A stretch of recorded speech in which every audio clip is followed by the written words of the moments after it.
Bismillahirrahmanirrahim. Honorable Chairman of the SCO, Council of the Heads of State, His Excellency President Xi Jinping, Excellencies, Honorable Leaders of the SCO member states, ladies and gentlemen, Assalamu alaikum.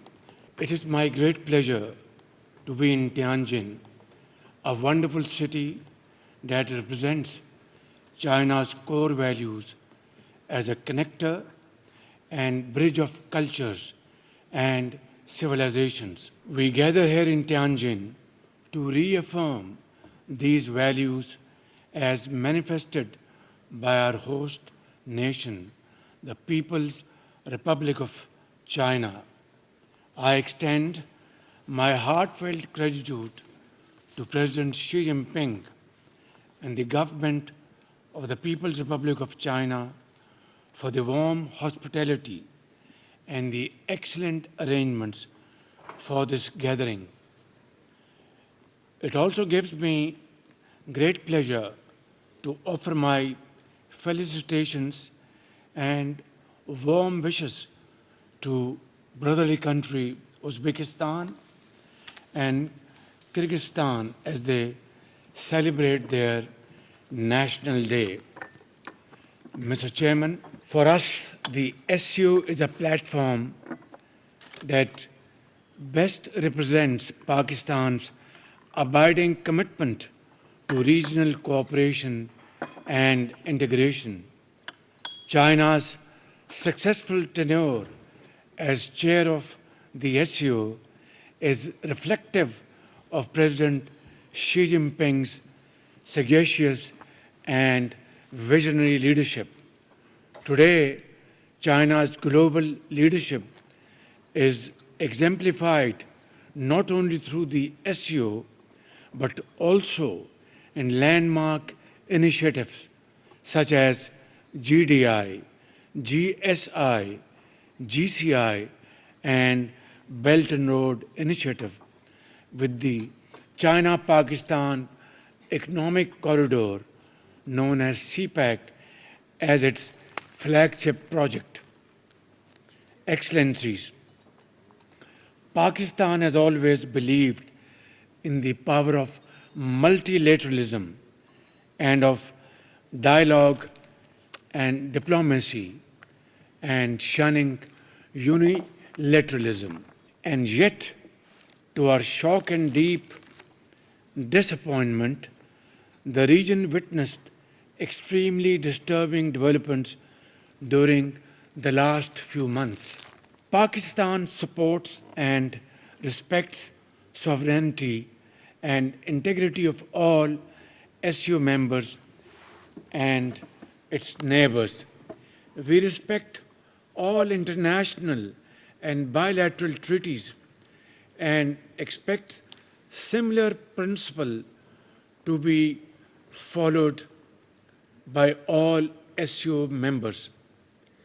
Uninterrupted access to due share of water as per existing treaties among the SCO members will strengthen the SCO working smoothly and will support the achievement of broader goals for which SCO was established. Excellencies, for its part, Pakistan seeks a normal and stable relationship with all its neighbors. It seeks dialogue and diplomacy over conflict and confrontation. In the meanwhile, we will continue our efforts along with all SCO members and the chairman of SCO to promote peace, progress, and prosperity in the entire region, and to ensure lasting peace in South Asia. We call for a comprehensive and structural dialogue to discuss all outstanding disputes. And, Honorable Chairman, I will request for your kind consideration to lead this dialogue under your sagacious leadership so that we can have its dividends as early as possible. Ladies and gentlemen, Pakistan has always abided by the UN and SCO charters and will always respect the principles that will hold dear to all of us for our collective good.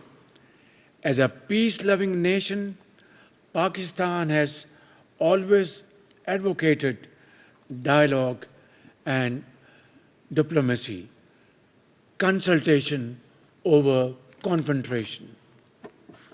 Ladies and gentlemen, Israel's unjustified aggression against our fellow brotherly member country, Iran, a fellow SU member state, is condemnable and therefore unacceptable.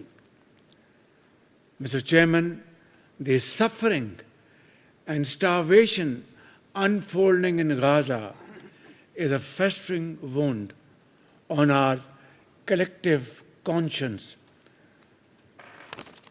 We reiterate our call for an immediate end to this gruesome violence and heart-wrenching bloodshed in Gaza. Pakistan has consistently supported the UN-mandated two-state solution, that is, the creation of an independent state of Palestine with pre-1967 borders and Al-Quds al-Sharif as its capital. Ladies and gentlemen, the menace of terrorism, separatism, and extremism continues to pose a grave threat to Pakistan and endanger peace and security of the entire region and SCO family. We condemn terrorism in all its forms and manifestations with fullest force at our command, including state terrorism in clear and unambiguous terms. Those who have long used terrorism for advancing their political interest must know that the world no longer buys this fictitious narrative. We have, ladies and gentlemen, irrefutable evidence of the involvement of some foreign hands in the devastating Jafar Express train hostage incident, as well as countless other terrorist attacks against us in Balochistan and Khyber Pakhtunkhwa province of Pakistan. Ladies and gentlemen, Pakistan has rendered great sacrifices in combating terrorism, not only for its own self, but for the region and far beyond. And in the process, we have lost over 90,000 valuable lives, mothers, children, engineers, doctors, scientists, ordinary citizens, shopkeepers, our officers and sepoys of our armed forces, and endured economic losses over $152 billion, a sacrifice which has no parallel in the annals of history. And there cannot be a bigger manifestation of our unwavering commitment to defeat terrorism with the cooperation of all SCO members and the global powers around the globe. Ladies and gentlemen, Pakistan has always believed that a peaceful and stable Afghanistan, a brotherly country, is not only in our own interest, but that of the entire region.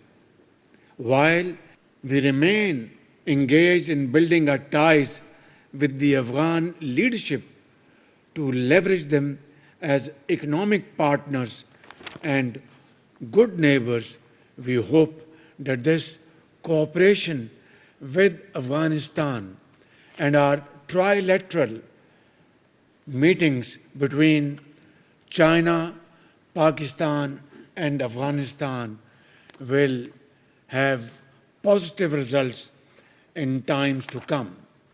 Honorable Chairman, as SCO leaders, we have reaffirmed year after year the significance of enhanced regional connectivity.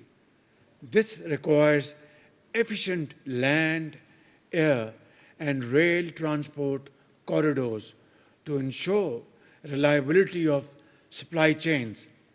Expansion of the China-Pakistan Economic Corridor, the flagship project of the Belt and Road Initiative, can serve as a practical demonstration of SCO's vision for regional connectivity and economic integration.